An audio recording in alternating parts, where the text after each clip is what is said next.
Bonjour et bienvenue dans La Voix de l'IA, votre rendez-vous mensuel incontournable pour décrypter les dernières avancées de l'intelligence artificielle.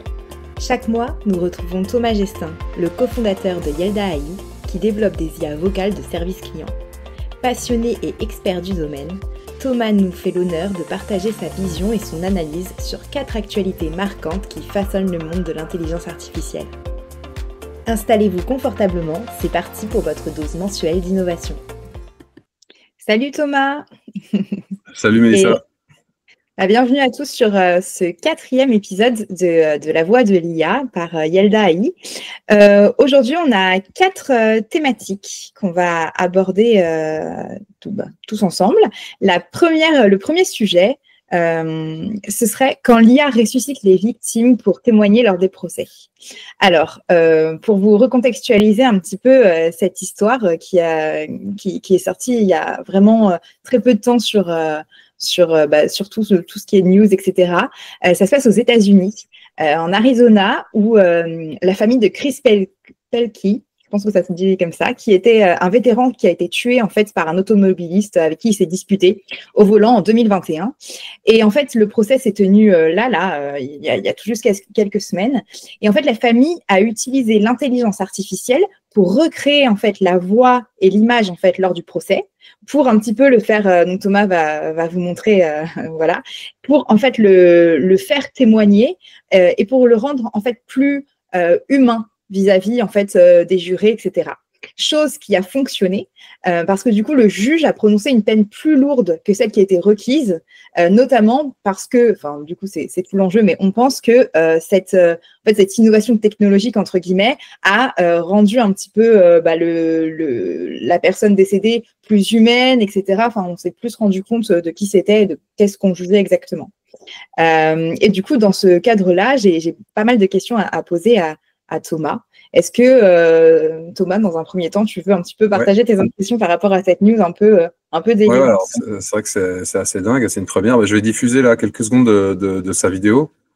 Alors c'est un poil glauque, mais bon, quand même, ça humanise malgré tout la victime, la pauvre victime. Donc je vais diffuser quelques secondes pour qu'on se rende compte. Alors, hop, ça doit charger. C'est parti. Hello. Just to be clear for everyone seeing this, I am a version of Chris Pelkey recreated through AI that uses my picture and my voice profile. I was able to be digitally regenerated to share with you today. But here is insight into who I actually was in real life. Take a look. All right. 21. This here is a true representation of who I was, you know, not how the courtroom portrayed me. Voilà, donc je vais en rester là. Donc effectivement, ce pauvre malheureux, il est mort dans une altercation sur la route. Et donc sa famille, ils ont réutilisé alors d'anciennes vidéos de lui pour derrière en fait en recréer une nouvelle grâce à l'IA pour lui faire dire en fait entre guillemets sa version des faits, puis qui il était. Partager un témoignage comme ça face à la cour, face au juge. Et donc, effectivement, ça a ému le juge. Et c'est donc une première. Et c'est vrai que c'est assez troublant. Effectivement, on imagine quelqu'un qui s'est fait tuer, qui peut témoigner comme ça lors du procès de l'auteur des faits. Ça paraît sidérant et surréel. Ouais, ça paraît fou. Enfin, on se dit. Déjà, moi, je voulais faire un petit peu si vous avez suivi les précédents épisodes, tu sais, on avait diffusé justement les premières. On avait écouté une voix qui était hyper réaliste. Comment s'appelait l'IA déjà, Thomas? Tu te souviens? Non, j'ai un trou du nom. Ça peut se retrouver après dans les anciens épisodes. Dans les précédents épisodes, ouais, hyper réaliste. Et là, elle est hyper réaliste aussi. Qu'est-ce qui a permis de faire ça? Enfin, tu penses que c'est une IA, on va pouvoir refaire vraiment les voix des personnes aussi facilement aujourd'hui? Alors, il y a plusieurs choses qu'on a testées la dernière fois. En fait, c'était une IA avec laquelle tu pouvais parler vraiment en live au téléphone. Ouais. Donc, c'était quelque part encore plus troublant parce que t'étais dans l'interaction, t'étais dans la spontanéité. Alors que là, si tu veux, c'est un message enregistré. Le juge ne va pas pouvoir ensuite échanger avec la personne. Alors qu'en réalité, d'ailleurs, on pourrait presque déjà le faire. Si tu as assez de matière, si tu as assez d'archives, si tu as assez de connaissances sur la victime, tu peux reproduire alors en tout cas l'avatar au format vidéo, ça c'est encore plus consommateur en ressources informatiques, mais à minima à la voix, tu pourrais déjà reproduire la même voix avec le même timbre de voix, les mêmes intonations pour faire dire à la victime toutes sortes de réponses aux questions du juge sur la base des données qu'on a déjà au préalable sur l'histoire de la personne. Alors ça, c'est déjà plus ou moins possible, mais là, on n'est même pas allé aussi loin en fait. On en est resté à un message préenregistré. Alors quand on voit la vidéo, on voit bien qu'il y a quand même on voit qu'il y a une partie du corps qui est statique, on voit qu'il y a quand même des mimiques faciales qui sont pas tout à fait naturelles. Après, c'est sa voix. Et moi, je sais parce qu'il y a en 2015-2016, je m'étais rapproché d'une startup française qui travaillait justement sur la synthèse de voix. Et moi, j'avais dû, alors ils avaient bien voulu me laisser tester leur techno, mais il avait fallu que je passe 2 heures à répéter des syllabes et des phrases sur l'ordinateur pour qu'ils aient assez de matière pour pouvoir derrière reproduire ma voix. Et même avec ça, bon, la reproduction de ma voix, c'était un peu robotique, quoi. Et là, aujourd'hui, en fait, ce qui se passe, c'est que sur la base de quelques vidéos, ça va suffire maintenant pour que l'IA derrière puisse digérer ce contenu et derrière reproduire ma voix et me faire dire tout et n'importe quoi avec le même terme de voix, les mêmes intonations et à vrai dire dans n'importe quelle langue. En chinois, on peut tout imaginer, quoi. Donc ça, c'est ce qui est possible de faire aujourd'hui. Alors c'est pour ça que d'ailleurs certaines personnes maintenant vont peut-être se dire, bah moi j'ai pas envie de partager des traces de ma voix ou même de mon visage ici ou là. Bon, bah, je crois que c'est raté pour nous, mais mais voilà, plein de gens peut-être vont pouvoir se dire ça parce qu'ils auront peur qu'on puisse les usurper, en fait, qu'on puisse les copier, et ça peut derrière permettre d'ailleurs à des scammers d'approcher, je sais pas, nos parents, nos grandes tantes et de se faire passer pour nous, pour extorquer de l'argent. Enfin, on peut imaginer toutes sortes de scams. D'ailleurs, il y a même qui disent que maintenant, il faudrait limite avoir un espèce de système de mot de passe quand on est au téléphone avec quelqu'un. Enfin, surtout dans les cas où quelqu'un nous demande un truc délirant, il faut avoir une espèce de question un peu, pour pouvoir tout de suite savoir si c'est bien la personne ou pas. Une question que seule la personne en face connaît. Alors, évidemment, le problème, c'est qu'il faut pas en parler au téléphone de cette question-réponse. Et puis, une fois qu'on l'a utilisé une fois, il faut en changer en se mettant d'accord dans le monde réel, parce que sinon, des hackers, s'ils ont accès aux informations, ils peuvent justement tout deviner. Mais oui, donc ça pose toutes sortes de questions. Là, dans le cadre d'un procès, voilà, alors c'est la première, le juge est un peu ému, il y en aura peut-être d'autres, peut-être que ça va se généraliser, je sais pas. Mais il faut bien voir que le sens de l'histoire ici, c'est qu'on est effectivement des avatars qui sont d'un réalisme parfait, presque en 3D. Donc imagine avec tes lunettes de réalité augmentée, tu le vois vraiment comme si la personne était en face de toi et elle s'exprime comme si elle était encore vivante. Et là, tu es dans l'échange, tu es dans l'interactivité. Le juge peut poser des questions. Alors après, il faut qu'il y ait assez d'informations. Mais justement, donc si tu veux, les capacités techniques sont toujours meilleures. Et en plus de ça, les données, on va en avoir toujours plus, parce que typiquement, ce serait difficile à faire avec la génération de nos grands-parents, parce qu'il n'y a pas assez de données digitalisées. Mais nous, on laisse des traces partout. Maintenant, on va avoir nos assistants, on leur pose ce genre de questions. Là, depuis 2-3 ans, les gens, tout ce qu'ils racontent à ChatGPT, donc ChatGPT, il a une historique sur plein de gens, parce que les gens, ils posent des questions parfois un peu privées. Donc, si toutes ces informations, en fait, on vient les amener, les mettre à la disposition d'un avatar qui a ma tête, qui parle avec ma voix, bon, bah, en fait, il peut vraiment m'imiter presque à la perfection, en tout cas pour toute une série de questions. Et donc ça va donner lieu à toutes sortes de situations. Alors là, en justice, mais peut-être ailleurs, peut-être dans le dating, on en avait parlé, dans le contexte professionnel. Enfin, là, on a le dirigeant d'une start-up, Klarna, là, lors de son rendez-vous avec les actionnaires ou la presse financière, en fait, c'est même pas lui qui a parlé, il a laissé son double virtuel faire la déclaration. Ah, j'ai même pas vu ça. Ok. Alors, c'est un peu le même concept parce que c'est un message vidéo enregistré. On le voit, lui, qui parle. Donc, c'est pas encore interactif parce que pour avoir de l'interactivité sur la voix, on a testé la dernière fois, mais aussi sur le visage, en temps réel, avec les mimiques faciales, ça, c'est très, très consommateur en ressources. Donc, si on veut un rendu parfait visuellement, en temps réel, en haute définition, là, ça va demander des puissances de calcul pour que ça puisse se démocratiser. Il va falloir qu'ils en construisent des data centers. Hein. Ça va mettre quelques années. Alors, peut-être, ça ira peut-être plus vite que prévu, moins vite que prévu, je sais pas, mais c'est le sens de l'histoire, c'est vers ça qu'on va. En fait, aujourd'hui, ce qui limiterait, c'est un peu comme tout en IA, c'est vraiment la demande d'énergie que ça demanderait, en fait, les data centers, etc., qui seraient trop importants.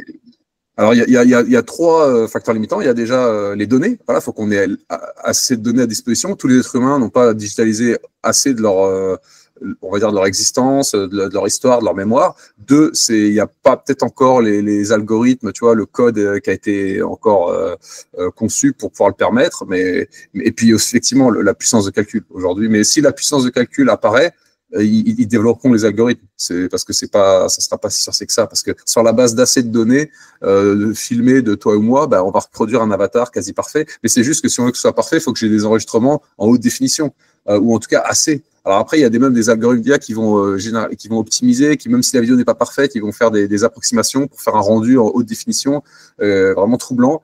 Ça va venir. Mais oui, besoin de beaucoup de puissance de calcul et ça arrivera. Ouais, ça arrivera. Et là, on parle vidéo, mais je te dis, demain, si on a des lunettes de réalité augmentée, et d'ailleurs, avant même de parler de la possibilité d'échanger avec un avatar, ça va révolutionner peut-être même l'échange à distance. Parce qu'aujourd'hui, l'échange à distance, là, on se parle par l'écran interposé, mais alors c'est encore loin d'être la même chose qu'une rencontre dans le monde réel, dans le monde des affaires, tu vois, où il y a des choses qui passent par même plus visuellement, etc., par la gestuelle. Mais demain, grâce à la réalité, oublie même les avatars, la réalité virtuelle, tu vas pouvoir parler à quelqu'un, même entre êtres humains, en oubliant l'IA, entre êtres humains, on se parlera en ayant vraiment l'impression physiquement d'avoir la personne en face. C'est juste qu'il n'y a pas le toucher, mais en fait, physiquement, la personne, elle est là en 3D, et ça sera troublant de vérité, ce sera complètement dingue. Mais ça fait longtemps, parce que je me souviens qu'il y a de ça quand même, super longtemps, il y a peut-être 9 ans, 8 ans, on parlait, tu sais, de Meta qui faisait ça, des Oculus. Ouais, mais c'était pas au point. Ouais, mais c'était pas du tout au point. C'était encore un peu grossier, puis c'était cher. Voilà, mais le sens de l'histoire, c'est que ça se démocratise, ça se généralise et que ça soit proche vraiment de la perfection, quoi. Vraiment, t'as l'impression d'avoir la personne vraiment en face. Et ça devrait changer, je pense. Même, ça devrait avoir des impacts incroyables dans le monde du travail, parce que déjà, on voit depuis le Covid, beaucoup de gens sont dans le remote work, mais là, ça va atteindre un stade supplémentaire. Ça va vraiment, ça va remplacer le présentiel. Enfin, au bout d'un moment, prendre un avion pour aller au bout du monde, on va se remettre en cause bien plus que jamais, quoi, quand on aura ces outils. Ah, et puis c'est vrai que tu as soulevé quand même quelque chose qui était tout ce qui est piratage. C'est vrai que j'y avais pas du tout pensé, tu vois. Et vu qu'on est beaucoup aujourd'hui à, tu sais, tu publies des vidéos sur LinkedIn, sur YouTube, même dans le milieu professionnel. C'est vrai que ça soulève justement cette problématique-là tu vois, pour faire de se faire passer pour toi, pour faire des prêts, pour faire beaucoup de choses, même au niveau vocal, tu vois. Ouais, mais il y a déjà eu des arnaques au CEO où ils ont imité la voix d'un CEO qui demande à son CFO de faire un virement. Et le pauvre CFO, il est sous pression, il fait le virement dans l'urgence et la boîte, elle se fait arnaquer plus d'1 million d'euros. Il y avait une histoire, je crois, en compte comme ça. Voilà, donc c'est les premières arnaques comme ça qui utilisent la voix. Il y en aura de plus en plus. Alors après, c'est toujours pareil. C'est une course attaque-défense. Donc au bout d'un moment, les gens vont finir par comprendre comment faire un peu attention à ça. On va développer une espèce de prudence plus que jamais, quoi. Comme maintenant, on en développe une pour ce qui est de l'écrit et des CMS. Alors malheureusement, voilà, les générations un peu d'avant nous, elles tombent plus souvent dans le piège. Ça, c'est un peu, je vois, avec des tantes à moi et tout, c'est la catastrophe. Des histoires comme ça avec des SMS, des faux conseillers bancaires, ça fait peur, quoi. Donc là, si on rajoute la voix par-dessus ça, c'est vrai que ça fait peur. Ouais, non, mais en tout cas, voilà, c'était un sujet, je trouve, qui était assez original et qui permet en fait de rebondir sur tout ce qui est possible au niveau voix, etc., de ce qu'on parle actuellement, notamment dans ce podcast. Et c'était intéressant d'avoir ton avis et tes impressions. Alors, je partage une anecdote parce que moi, il y avait aussi un autre exemple où, pareil, alors là, c'était quelqu'un qui n'était pas mort, mais qui était jugé. Et plutôt, en fait, il a voulu assurer sa propre défense. Je sais pas, il s'est chauffé et tout. Et du coup, il a fait enregistrer par un avatar qu'il reproduisait une déclaration.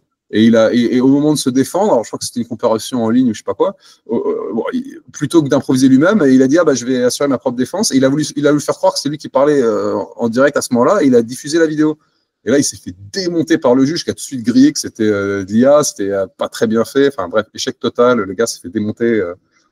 Donc il y a quand même des limites à ça, quoi. Et sans parler de la voix aussi, parce que puisqu'on parle de la justice, il y a plein d'avocats qui se font coincer ces derniers temps aux États-Unis pour avoir utilisé ChatGPT pour leur plaidoirie avec des références à des jugements passés imaginaires. C'est incroyable quand on se dit des métiers, pour le coup, on est censé être vraiment dans l'exactitude, la rigueur, les références aux sources et autres. En fait, ils se font piéger comme de bons vieux écoliers à partager du contenu de ChatGPT complètement hallucinatoire. Et là, on se dit, waouh, à quoi ils s'attendaient, les mecs? C'est vrai que oui, voilà, il y a des usages avec plus ou moins de succès, on va dire. Ouais. Des causes aussi plus ou moins différentes. Il y a des causes qui sont plus justifiées que d'autres, quoi. Mais bon. Écoute, le sujet numéro 2, c'est un sujet qui est, on va rester sur toujours le vocal, avec un sujet qui est un peu plus business, qui est du coup Siri qui deviendrait plus intelligent. Donc on reste sur le vocal. Donc Siri, tout le monde le connaît, c'est l'assistant vocal du coup d'Apple qui, grâce à un partenariat un peu inattendu avec Google, apparemment deviendrait beaucoup plus intelligent. Est-ce que tu as des infos là-dessus ou Ouais, bah, en fait, bon, alors Apple, ils sont lamentablement échoués. Enfin, ils ont lamentablement échoué sur l'IA ces dernières années, et ils comprennent bien que voilà, ça ne peut pas durer. Ils sont obligés de revenir au niveau et de proposer des fonctionnalités d'IA dignes de ce nom à leurs utilisateurs. Je veux dire, c'est quand même incontournable. Et comme ils sont incapables de le produire en interne, qu'est-ce qu'ils font? Ils ont recours à la techno de leader du secteur, donc en l'occurrence Google. Et pourquoi pas? C'est malin. Donc voilà, ils font ça parce qu'ils peuvent pas le faire eux-mêmes. Et alors ça pose d'autres questions effectivement, hein, mais c'est pas la première fois que Apple passe par tu vois, des technos tierces pour les proposer à ses utilisateurs, hein, notamment sur les cartes. Au début, c'était Google Maps. Après, je crois que c'est en 2012-2013, ils ont basculé sur les cartes Apple même, mais voilà. Mais au début, ils sont passés par d'autres parce qu'ils savaient pas le faire. Donc voilà, il faut bien voir que bon, alors c'est une boîte qui fait du hardware et du software, qui intègre les deux, le logiciel donc et le matériel. Mais bon, ils ont quand même un tropisme matériel. Alors après, sur le logiciel, ils ont commencé dès le début avec les ordinateurs, où ils voulaient intégrer le logiciel et le matériel. Et puis ils se sont illustrés notamment dans le hardware avec l'iPod, l'iPhone, etc., l'iPad et compagnie. Donc ils ont quand même ce tropisme matériel, et pour eux le software, alors ils veulent tout intégrer, il faut que ce soit une expérience extraordinaire. Mais il y a des briques software, il y a des étapes qu'ils ont un peu zappé, quoi. Donc là, l'IA, c'est un échec. Et plus largement, ce qui s'est passé, c'est que justement, ils ont été un peu leaders entre guillemets à l'époque avec Siri, où justement ça va amuser la galerie, mais finalement ça avait très vite douché tous les espoirs, parce qu'on s'est aperçu que Siri ne comprenait pas grand-chose, voire rien. Et donc en fait, ils ont été traumatisés par cette expérience. Ils ont tellement été chambrés là-dessus que en fait, en interne, il y a eu un traumatisme. Ils s'en sont pas vraiment remis. Et donc, la direction a été désorientée pour ce qui est de l'IA, et ils n'ont pas cru. Quand il y a eu après la vraie vague qui est arrivée, en fait, ils ont été trop tôt sur ces sujets-là, avec les technologies d'hier, qui pouvaient pas faire beaucoup mieux que ça. Et quand la nouvelle vague est arrivée, ils l'ont pas vu arriver. C'est le cas typique de la disruption, en fait. Et c'est dommage, parce que ils ont énormément de cash. Ils avaient vraiment de quoi s'équiper. Et c'est marrant, parce que si on compare aux autres, qu'est-ce qui s'est passé quand cette vague est arrivée? Alors Google, eux, ils ont racheté DeepMind. DeepMind, c'était un labo d'IA de pointe britannique, un petit labo. Ils l'ont racheté, et puis maintenant, en fait, ils l'ont fusionné avec leur propre labo il y a 2 ans, je crois, et c'est devenu Google DeepMind. Et à sa tête, Demis Hassabis, ce génie, c'était le fondateur de DeepMind. Maintenant, c'est lui qui dirige tous les efforts d'IA de Google. Donc Google, ils ont compris très vite que c'était un sujet fondamental, donc ils ont racheté DeepMind dès le début. Ça, c'était en 2014. Qu'est-ce qu'ils ont fait Meta, Facebook, avec Mark Zuckerberg? Ils ont recruté Yann LeCun, qui est quand même une sommité de l'IA, c'est un Français. Qui enseignait aux États-Unis. Ils l'ont recruté, ils l'ont débauché à prix d'or, et maintenant ça fait plus de 10 ans que Yann LeCun il supervise les développements en IA de chez Facebook, et c'est si fait que Facebook, ils sont vraiment au top niveau. Et après, en 2015, il y a Elon Musk et Sam Altman qui fondent OpenAI avec des anciens de Google et d'ailleurs. Donc voilà, toute l'industrie a pris ce virage, et Apple, ils sont restés comme ça à la ramasse. Ils n'ont pas compris que c'était un virage très important. Donc après, ils ont accumulé un retard. Et puis, je pense qu'ils ont dû se dire, bon, de toute façon, on va voir qui c'est qui émerge, et puis on utilisera leur techno. Ce qui n'est pas d'ailleurs forcément débile, parce que ce dont on s'aperçoit aussi, c'est que dans cette course de l'IA, il se peut au final que la sous-couche, on va dire, technologique, celle par-dessus laquelle après tu bâtis tes produits, tu vois, mais l'espèce de fondement technologique, il se peut que ça devienne ce qu'on appelle une commodity, c'est-à-dire qu'en fait, ça coûte rien entre guillemets à utiliser. Alors si, il faut que tu aies tes serveurs, mais après que tu utilises l'IA de Google ou de Facebook ou d'OpenAI, en fait, ça revient un peu au même, et ça te coûte. En fait, tu vas payer que dalle à Facebook, parce que de toute façon c'est open source. Tu vas payer quasiment que dalle à Google, que dalle à OpenAI. Tu vas juste payer pour la puissance de calcul, les serveurs en fait. Donc tu vas payer les hébergeurs plus qu'autre chose dans cette histoire. Mais en soi, la techno, elle va coûter que dalle, elle va être à la pointe, et il y aura beaucoup de concurrence. Donc en fait, ça sert à rien de la développer soi-même. Ça sert à rien d'être l'énième boîte à développer l'IA de fondation. En fait, je vais utiliser des IA existantes, et je vais les brancher, et par-dessus, je vais construire mes produits. Et c'est un peu ça l'idée je pense que ça peut être ça l'idée de Apple. C'est leur stratégie, je pense, parce qu'ils ont accusé trop. En fait, il y a eu un ratage stratégique au départ suite au traumatisme de Siri. Après, du coup, ils ont accusé trop de retard. Puis ensuite, ils se sont dit bon bah de toute façon, ça va sans doute devenir une community. Donc nous, on va pas réinventer la roue. On va utiliser ce qui se fait de mieux. Et puis, on verra. Et puis, peut-être qu'à terme, ils vont essayer de la redévelopper quand même en interne, comme ce qu'ils ont fait avec les Google Maps, qu'ils ont remplacé par Apple Maps au bout d'un moment, quoi.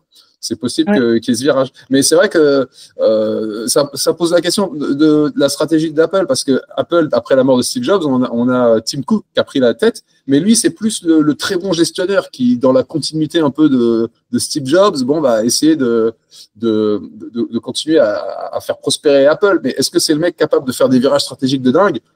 C'est pas Steve Jobs, c'est pas Elon Musk, c'est pas Sam Altman, Tim Cook. C'est un très bon gestionnaire de très haut niveau. Donc peut-être qu'il lui manque un peu ce côté de folie pour faire des paris de dingue. Alors, à un moment donné, d'ailleurs, ils se sont chauffés sur la voiture électrique. Et pendant 10 ans, en fait, il y avait des rumeurs, Apple a débauché des sommités de la voiture électrique pour refaire la Apple Car, ça va être un truc de fou et tout. Tout le monde s'attendait à ce qu'il fasse un truc de dingue, quoi. Et en fait, Tim Cook qui s'est dégonflé, il a fait, ah non, c'est trop compliqué, on lâche l'affaire, on n'y va pas. Et donc, ça a été un fiasco, cette histoire, ils n'ont rien fait. Et du coup, on se dit, alors, est-ce que c'est une décision remarquable parce qu'ils ont compris que de toute façon, ça n'allait pas le faire et il fallait pas. Des fois, il faut savoir dire non. Hein. Quand tu es un entrepreneur aussi, il faut savoir dire non, justement, c'est la science des choix. Tu dois savoir choisir. Et des fois, les trucs, en fait, faut mieux arrêter avant qu'il soit trop tard, plutôt que de s'engouffrer dans une débâcle. Mais alors, on peut se dire ça d'une certaine manière. Mais ce qui interroge, c'est que, mais en même temps, en Chine, en moins de 10 ans, que les mecs ont pris pour se chauffer et tout, on a des BYD, on a des boîtes chinoises qui ont lancé des startups dans le monde de la voiture électrique de dingue et qui maintenant vendent plus que des Tesla. BYD vendent plus de voitures électriques que Tesla. Donc en fait, Apple n'a pas été capable de faire en 10 ans ce que les Chinois ont fait en quelques années. Et il y en a plein des startups chinoises qui sont en train de tout péter là en ce moment en Chine. Et donc là, on se dit, mais qu'est-ce qui se passe pour qu'Apple rate ce virage alors qu'ils ont toute la thune du monde, ils peuvent recruter les meilleurs spécialistes. Et qu'est-ce qui s'est passé? Et là, on en revient en fait à d'autres points fondamentaux, c'est que déjà, Apple, ils assemblent leur iPhone, ils travaillent avec des milliards de sous-traitants, ils produisent rien en tant que tel. Et ils conçoivent le hardware, ils le font faire et le font assembler, mais ils produisent rien eux-mêmes. Donc, ça leur manquait cette expertise. Et puis, c'est juste qu'en Chine, en fait, voilà, il y a eu un pari qui a été fait sur les batteries. Les batteries, c'est l'élément peut-être le plus important de ta voiture électrique. Donc, ils produisent énormément de batteries. Donc, ils ont les batteries les moins chères. Et ils ont tout l'écosystème des fournisseurs sur place. Donc, ils ont des économies d'échelle de malades. Et puis, il y a une concurrence de fous furieux entre eux. Donc, ils se chauffent les uns les autres. Et puis, celui qui survit à toute cette compétition, c'est un mec qui est capable de défoncer Tesla. Et ça, en fait, c'est juste qu'en fait, là, ça dépasse même Apple. En fait, c'est le modèle américain qui est à bout de souffle face à la puissance des Chinois sur tout ce qui est hardware, où il y a des gros investissements à faire dans d'énormes usines, où les mecs, ils ont tout automatisé, c'est des fous furieux. Et donc, en fait, il y a t'imagines, Elon Musk, aux États-Unis, il y a que Elon Musk qui était capable déjà de faire ce qu'il a fait. Tous les autres, ils sont à l'ouest. Mais même Elon Musk, là, il est en train de se faire terrasser par les constructeurs chinois. Parce qu'en fait, ça dépasse même Elon Musk et le génie d'Elon Musk et le génie de Tim Cook, tout ce que tu veux. C'est juste que c'est la taille de la Chine, quoi. Et le fait qu'ils ont compris qu'il fallait miser sur les batteries et les voitures électriques. Donc ça, on a divergé, mais c'était pour parler de la stratégie d'Apple et pourquoi ils ont raté un virage parmi d'autres. Mais peut-être qu'au final, c'est pas très grave parce qu'il suffit de prendre ce qui est disponible sur l'étagère et c'est tout plus ou moins la même chose et c'est pas cher. Et en fait, tu t'en sors très bien quand même. Voilà. Eux, ce qui est important, c'est de préserver l'expérience utilisateur, que ce soit vraiment bien intégré de A à Z, que ce soit fluide. Peut-être qu'ils vont y arriver comme ça, on va voir. Hein. Mais c'est vrai qu'il y a un côté un peu has-been d'Apple. Même Amazon, ils ont un côté un peu has-been sur l'IA. Alors, ils utilisent vachement l'IA en interne dans leurs entrepôts pour tout ce qui est de la gestion des stocks et compagnie. Ils sont aussi des hébergeurs avec AWS. Donc, ils sont des hébergeurs justement avec leurs serveurs où tu vas mettre ton IA, où tu vas faire tourner ton IA. Mais ça, c'est la brique encore en dessous, quoi. C'est l'hébergement, c'est des serveurs que tu construis et tout. Donc là, ils profitent du buzz, ils profitent du boom de l'IA grâce à leur approche serveur. Mais sur l'IA pure, ils sont un peu à la ramasse. Ceux qui brillent, c'est vraiment Google, Meta, OpenAI, Anthropic AI. Alors, Microsoft, eux, ils sont un peu maqués à OpenAI, mais ils sont un peu déjà en second rideau, quoi. Mais ça se limite à ça, les grands ponts de l'IA. Puis après, il y a les boîtes chinoises, c'est encore autre chose. Après, du coup, si j'ai bien compris, parce que la dernière fois, tu nous expliquais justement que les boîtes chinoises, comment elles faisaient, c'est qu'elles s'appuyaient sur le socle, comme tu nous dis, sur des clouds, etc., qui existent déjà, pour construire encore quelque chose de mieux. Donc là, c'est ce que tu nous expliques, ils vont faire la même stratégie, au final, Alors, les Chinois, alors, attends, ils font pas quelque chose de mieux, ils font quelque chose de presque aussi bien, mais pour 10 fois moins cher. Ouais, c'est ça. Ça sera pas mieux, ça sera pas mieux, mais ça sera 95% aussi bien. Et surtout, ça sera 10 fois moins cher. Mais en réalité, ce qu'ils ont fait là, de toute façon, après, les Américains le copient. Donc, si tu veux, ça profite à tout le monde, ces efforts de R&D des Chinois. Ouais. Mais par contre, justement, plus on veut aller sur des modèles performants qui vont être dans le multimodal avec la gestion de la vidéo, justement, on en parlait, plus là, par contre, il faudra de la puissance de calcul. Et plus il faudra des puces de pointe. Et là, le problème, c'est que si jusqu'à maintenant, les Chinois, ils ont réussi à un peu feinter, notamment d'ailleurs en réussissant à mettre la main sur des puces auxquelles ils n'avaient plus trop le droit d'accéder, parce que tu sais, il y a des sanctions maintenant. Les États-Unis interdisent Nvidia, c'est la grande boîte qui fait des puces qu'on utilise dans l'IA. Ils interdisent Nvidia de vendre les dernières puces de pointe à la Chine, en fait, aux boîtes chinoises. Et donc, jusqu'à maintenant, ils ont réussi à rattraper leur retard, à faire presque le jeu égal et à nous impressionner dernièrement. Mais en fait, pour ce qui est de la vague d'après, beaucoup disent que non, parce que là, il faudra 10 fois plus, 100 fois plus de puces. Et au bout d'un moment, tu pourras pas, tu vois, détourner 10 fois, 100 fois plus de puces sans que ça se voit. Au bout d'un moment, c'est même physiquement, ça prend de la place. Et ils vont se faire repérer direct. Tu vois, la contrebande, tu peux faire de la contrebande sur quelques centaines, quelques milliers de ces puces, mais si tu veux faire de la contrebande sur des centaines de milliers de puces, c'est pas possible. Ils vont se faire griller. Et pourtant, c'est sans doute ce qu'il faudra si on veut passer encore des paliers de dingue pour se rapprocher de l'IA de niveau humain et au-dessus, tu vois. Donc là, voilà, beaucoup disent que la Chine après va être à la ramasse par rapport à ça, si on en reste à ces sanctions. D'accord, ok, parce qu'ils n'ont pas assez. Et du coup, moi, par rapport à Apple, moi, je vois une autre difficulté par rapport à leur stratégie, c'est que par exemple, tu vois, ils ont mis Apple Plan beaucoup plus tard que Google Maps, et je trouve que tous les utilisateurs, moi, la première, bah, du coup, maintenant, j'ai l'habitude d'utiliser tu vois, Google Maps. Et donc, du coup, est-ce que ça va pas être la même chose où aujourd'hui, on utilise Claude, on utilise d'autres IA, et puis après, quand ils vont sortir la leur, même avec Siri, tu vois, est-ce que du coup, on ne sera pas habitué à utiliser d'autres choses c'est sûr. C'est clair qu'ils sont pas pionniers. Donc, ils sont suiveurs. Donc, ils vont intégrer les IA existantes, comme tout le monde. Il y aura rien de différenciant. Donc, ça va être une espèce de prothèse qu'ils vont rajouter à leur iPhone.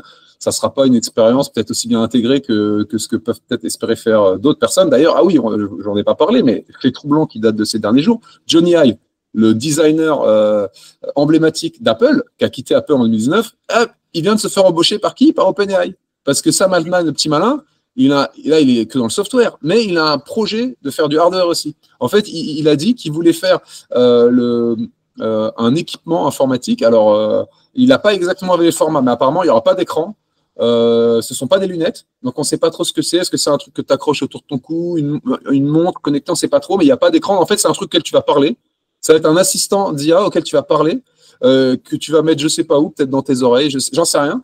Donc on connaît pas encore la forme exactement, mais c'est un équipement, donc c'est du hardware avec Johnny Ive à la manœuvre pour le design, et il dit ça va être l'objet qui va être vendu à 100 millions d'exemplaires le plus vite de l'humanité. Ça va battre tous les autres records de tout ce qui a pu être vendu en termes d'hardware jusque là. Enfin ça c'est les prévisions de Sam Altman. Horizon, je crois que c'est le lancement 2026-2027. Donc, on ne sait pas trop quelle forme ça aura.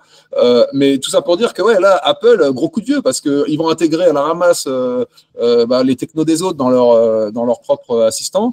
Mais justement, les autres, si tu veux, pendant ce temps-là, ils ne sont pas en train de chômer. Ils sont en train de voir comment disrupter l'iPhone aussi. Donc, moi, je pense qu'il y a quelques raisons d'être un peu inquiet pour Apple. Après, bon, il y a le côté marque. Ils ont énormément d'argent. Ils ont du cash à ne plus savoir qu'en faire. Donc, ça va être intéressant de suivre ça. Mais clairement, ouais, ils ne sont pas pionniers. Ils ont pris un coup de vieux, ils sont un peu ringardisés, Apple, clairement, sur l'IA, clairement. Ouais, donc pour toi, Siri, on n'attend rien d'incroyable, quoi, juste. Non, bah, ok, ça marche. Bah écoute, au moins comme ça, on est fixé. On va passer au sujet numéro 3, donc le troisième sujet, et là qui est aussi hyper intéressant. Donc ça parle de Chat GPT 4.5, donc qui est le dernier d'OpenAI, et qui a réussi le test de Turing. Alors, qu'est-ce que le test de Turing? Je l'explique un petit peu. C'est pour voir si une machine peut tromper l'intelligence humaine au point de tromper un interrogateur humain lors d'une conversation. Donc là, c'est textuel. Et en fait, les résultats, ils sont particulièrement impressionnants parce que pour GPT 4.5, il a été jugé humain dans 73% des cas. Ce qui est quand même assez impressionnant. Toi, qu'est-ce que tu t'y attendais? Est-ce que ça t'impressionne aussi ou pas du tout au final? Alors, quand tu entends l'annonce comme ça, effectivement, ça paraît dingue. Après, en vérité, Le test de Turing, tout dépend qui est la personne à qui tu parles. Est-ce que c'est, on va dire, quelqu'un de moyen ou est-ce que c'est un expert? Et puis, combien de temps tu lui parles? Pendant combien de temps tu lui parles, tu vois? Parce que si le but, c'est de tenir 10 minutes, bah, c'est plus facile que s'il faut tenir 1 heure. Puis si tu parles je sais pas moi, à un enfant dans maternelle, c'est la même chose que si tu parles à un expert en IA qui justement va être là, va savoir quelles questions poser pour piéger l'IA. Donc tout dépend de qui tu parles. Et là justement, donc là de quoi on parle? Là en l'occurrence, effectivement, donc en fait, l'IA, dans 73% des êtres humains qu'on parlait à cette IA, pensaient que c'était un être humain. Et c'est un score au-dessus même que ce que ferait un autre être humain. C'est-à-dire qu'en fait, quand un être humain parle à un être humain, il va pas être convaincu que c'est un être humain autant. C'est ce que je veux dire. Il va peut-être qu'il va dire, on va lui faire parler à quelqu'un, mais il sait pas qui c'est. Il sait pas si c'est une IA ou un être humain. Et ben, en fait, il va penser que c'est un être humain avec un pourcentage plus élevé. Si en fait il a affaire à l'IA que s'il a affaire à un être humain, parce que l'IA justement le berne bien. Mais de quoi on parle là? En fait, on parle d'un cas de figure, parce qu'il y a eu plusieurs cas de figure, et si tu veux, le communiqué de presse, il était un peu comme pas biaisé, mais en gros, ce score-là de 73% qui fait qu'effectivement, voilà, dans une majorité des cas, en fait, l'IA, on a considéré que c'était mieux qu'un humain.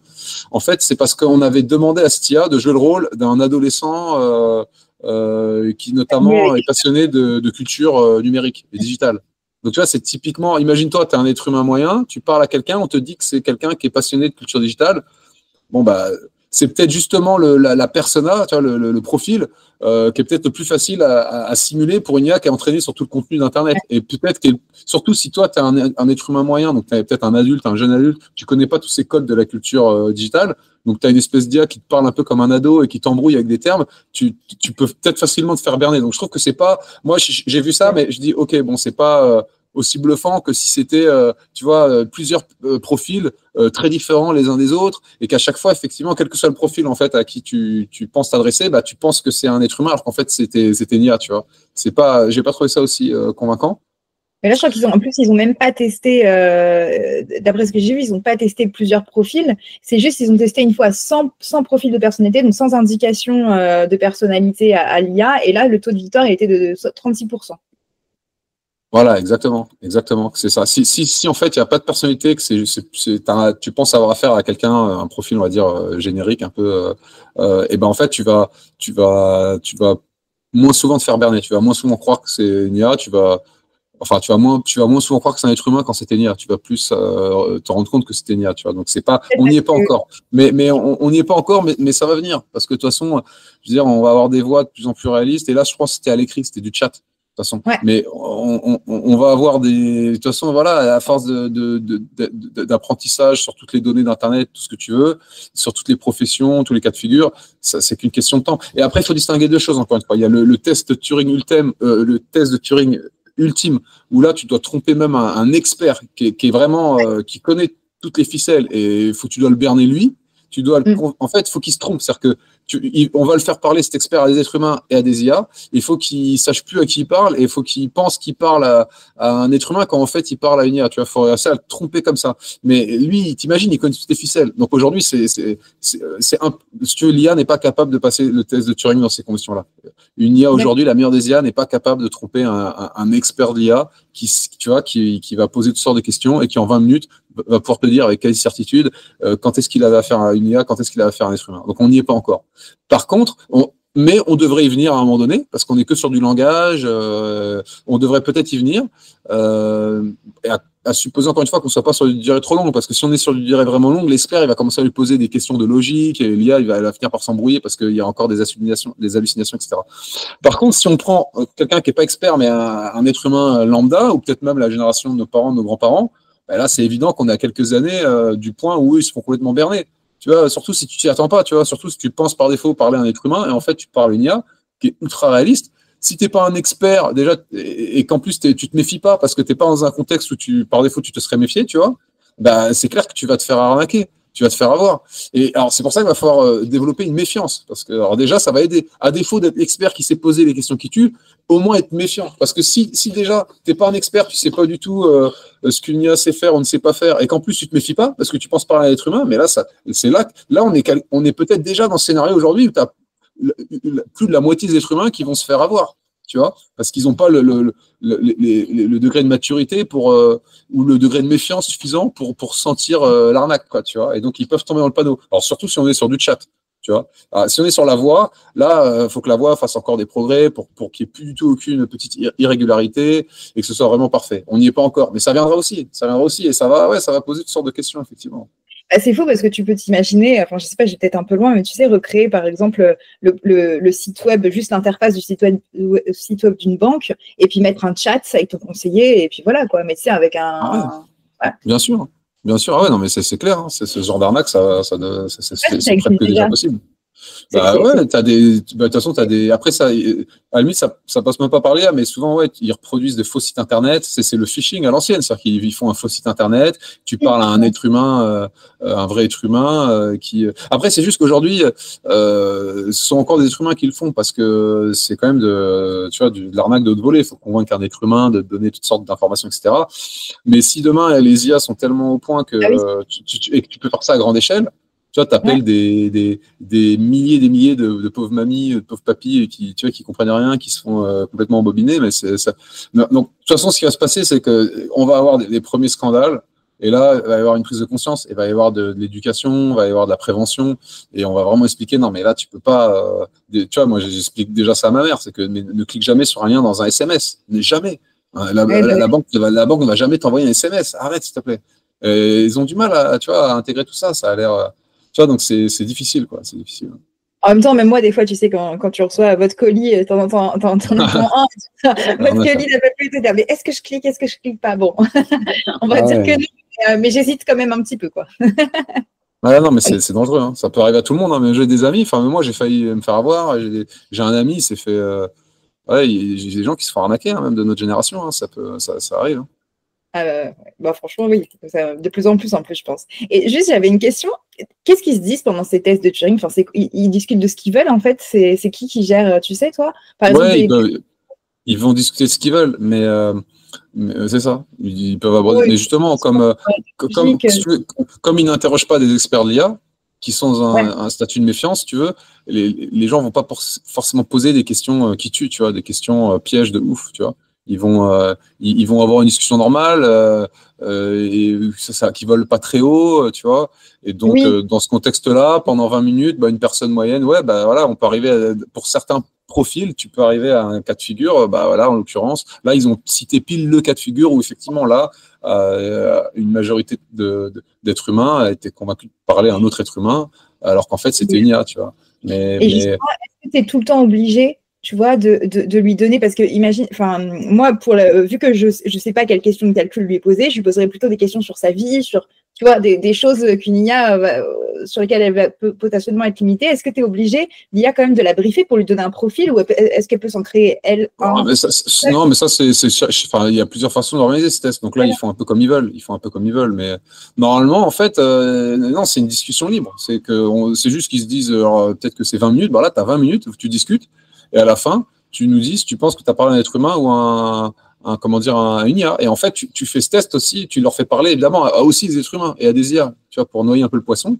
Et au bout d'un moment, il doit dire, là, c'était une IA ou pas, et là, c'était un être humain ou pas. Et on voit dans quel cas il pense que c'est une IA et c'était bien une IA, et ainsi de suite. Et là, c'est ce que je disais, c'est qu'en fait, quand il parle à un être humain, il va quand même te dire, non, mais c'était une IA. Tu vois, et quand il parle à une IA, il y a un certain nombre de cas où il va dire, mais non, là, c'est un être humain. Et c'est là où, tu vois, on arrive à noyer le poisson, et donc, c'est les stats qu'ils ont réussi à obtenir sur cette niche, en fait, de ce profil, où finalement, l'IA était plus persuasif pour se faire passer pour un être humain que les êtres humains eux-mêmes. Tu vois, d'accord. C'est dingue. Ok, ça marche. Écoute, en tout cas à suivre, mais c'est vrai que donc ça a moins d'impact que ce que on pouvait penser. Oui, il faut le relativiser un petit peu. Là, il y a un côté un peu comme, mais ça va venir. Ça va venir. Et dernier sujet, alors que je trouve hyper intéressant par rapport à tout ce que ça génère, l'usage de l'IA professionnelle, notamment dans la vie de vraiment professionnelle, où tout le monde l'utilise, c'est Shopify. Donc, le PDG de Shopify, qui s'appelle Toby Lütke, je ne sais pas si je le prononce bien, mais qui a annoncé justement dans une note interne envoyée fin mars 2025, donc tout récemment, qu'il exige désormais que les équipes justifient pourquoi elles ne peuvent pas accomplir leurs objectifs en utilisant l'IA avant toute demande d'embauche ou de ressources supplémentaires. Ça a fait pas mal, j'avais regardé, ça a fait pas mal réagir, etc. sur Internet. Mais finalement, est-ce que c'est pas aujourd'hui ce que font un peu toutes les entreprises, tu vois, c'est-à-dire qu'aujourd'hui, tu peux être augmenté avec l'IA. Est-ce que selon toi, ça fait vraiment un virage, c'est-à-dire dans la manière dont on considère l'usage de l'IA dans les entreprises? Ouais, alors effectivement, bonne question. Alors bon, déjà, ce mémo qui a fuité, alors on a pas mal accablé le PDG. Il faut comprendre que c'était un long mémo et c'est juste l'avant-dernier paragraphe, tu vois, qui fait 3 lignes. Donc c'est peut-être 3 lignes sur 300. Il dit ça à la fin comme ça en passant. Et si tu veux, et juste avant, il partage plein d'autres conseils en invitant les collaborateurs à utiliser l'IA, expérimenter, plein de bon sens. Donc on a été assez injuste avec lui déjà. Tu vois, faut replacer ça dans son contexte. Alors après, ce qu'il dit. En fait, ce qu'il faut comprendre, c'est que l'idée de remplacer un être humain par une IA, c'est un peu schématique. Ce dont on se rend compte aussi, c'est que quand tu prends un métier donné, c'est pas un métier égale une tâche. En fait, un métier est une somme de tâches. Et dans cette somme de tâches, il y a des tâches que l'IA peut sans doute faire mieux qu'un être humain, mais il y en a plein d'autres où c'est pas encore exactement le cas. Tu vois, et donc, je pense que c'est un peu débile de se dire une IA va remplacer un être humain qui faisait ça. Ben non, un être humain, il fait pas que ça. Il fait plein de tâches, des petites, des plus compliquées, des moins compliquées, des tâches chronophages, des tâches qui sont faciles à faire. Donc, c'est une somme de tâches. Et oui, l'IA va peut-être t'aider à en faire certaines de façon complètement automatisée. L'IA va peut-être t'aider à en faire d'autres mieux en t'augmentant justement VS si tu ne l'avais pas, cette IA, etc. Donc en fait, non, surtout les métiers dans le tertiaire aujourd'hui, on est sur des métiers un peu hybrides où on fait plein de choses, tu vois, on n'est pas des monomaniaques qui font la même tâche toute la journée, des espèces de staccanovistes comme à l'usine qui font exactement la même chose en ligne à cliquer toute la journée. Non, c'est pas aussi débile que ça. La plupart des gens qui travaillent dans le tertiaire, ils font toutes sortes de tâches. Donc oui, pour certaines tâches. Et donc alors après, à l'échelle d'un être humain, si tu utilises une IA pour remplacer une tâche qui t'occupe 2 heures par semaine, ça veut pas dire que ton job il est mort, tu vois. Par contre, si jamais un entrepreneur, lui, il a 500 employés, et il se dit, en fait, au final, c'est sûr que si cette tâche qui prend 2 heures à chaque personne, si j'ai 500 employés, ça fait quand même beaucoup d'heures en moins. Donc en fait, j'ai peut-être moins besoin d'embaucher au total. Ou alors, si j'embauche des gens, c'est pour faire autre chose. C'est parce qu'ils sont augmentés, je vais leur faire autre chose. Tu vois, c'est plus une façon de raisonner comme ça au global. Et donc, en fait, ce conseil, il est peut-être mal donné, mais ce que ça veut dire, c'est que dans vos tâches, ou voilà, si vous voulez recruter quelqu'un, moi, c'est ce que je fais aussi en tant qu'entrepreneur, c'est qu'il faut préciser la fiche de poste. Tu vois, quelle est ta fiche de poste? Parce que si tu veux lui faire que ça, et ça, l'IA peut le faire, c'est vrai que c'est un peu débile. Mais précise ta fiche de poste, et même plus largement, là où tu voulais embaucher 10 personnes, peut-être qu'en fait, tu n'en embauches que 8, parce qu'en fait, ils ont assez de temps pour faire ce qu'ils voulaient, parce que l'IA va leur permettre de faire le reste. Tu vois, c'est plus dans ce sens-là. C'est pas pour dire, je vais m'abstenir de recruter le moindre être humain, et en fait, l'IA va tout faire. Non, pas du tout. C'est juste qu'on doit reconsidérer peut-être les fiches de poste, se demander, voilà, du coup, qu'est-ce qui est le plus important dans ce qu'on faisait faire aux êtres humains? Comment on va les rédiger à l'avenir, comment on utilise l'IA au mieux, sachant qu'en fait, moi, c'est ce que j'explique aussi à mes équipes, c'est que vous n'allez pas être remplacé par une IA demain la veille. Vous allez par contre peut-être remplacé. Quand je dis remplacer, c'est même pas moi, c'est nos concurrents qui vont nous remplacer nous. On sera remplacé par des gens qui utilisent l'IA mieux que nous. Ça, c'est possible, peut-être. Mais on est encore assez largement dans l'augmentation. Et donc, je pense que c'est un bon exercice, c'est de se dire, d'ailleurs, que ce soit pour une embauche qu'on veut faire ou soi-même, dans son propre périmètre, on se dit, mais dans tout ce que je fais, qu'est-ce que je fais que je pourrais déjà déléguer à l'IA? qu'est-ce que je fais que je pourrais faire mieux grâce à l'IA? Qu'est-ce que je fais, mais en fait, en réalité, il faudrait mieux que je le délègue. Alors, comment je le délègue? Si je suis dans une boîte et que j'ai déjà des responsabilités, peut-être que je peux avoir un stagiaire, ou alors je le délègue à un freelance en ligne. Ou alors je fais un process où j'en sais rien moi, plutôt que de répéter la même chose à chaque fois à tous les nouveaux employés, je vais faire un process avec un Google Doc et les gens ils vont aller le lire et comme ça au lieu d'avoir l'expliqué 50 fois, je l'explique qu'une fois par trimestre. Donc c'est une question qu'on doit se poser qui est saine pour tout employé dans son poste actuel. Qu'est-ce que je peux déjà faire grâce à l'IA mieux, plus rapidement, à la place? Et puis pour une création de poste, une embauche, voilà, est-ce que finalement faut pas que j'attende de mon futur employé plus de choses, parce que ce qu'il l'aura occupé jusqu'à plein temps à ce jour, en réalité, on va pas se mentir, maintenant il ne passera plus autant de temps.